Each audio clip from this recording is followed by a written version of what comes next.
How to change language on Android device. Hello everybody, welcome back to my channel. This is me, Besnath, and today I'll guide you on how you can change language on Android phone or Android device.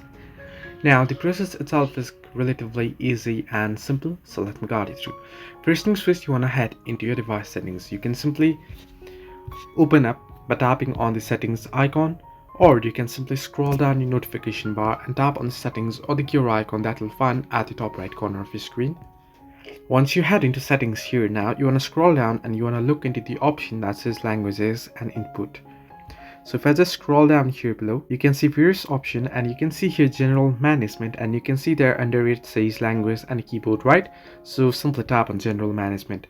Once you do so, you can see the very first option that says languages, and you can see second option that says app languages. Now you can choose a particular language for particular app as well, or if you just want to change your device language, then simply tap on language, and from here you want to tap on add language option, and then you can select any language from here and then go ahead and tap on it, and it'll download and it'll set it as your default language. So this way you can change language on Android.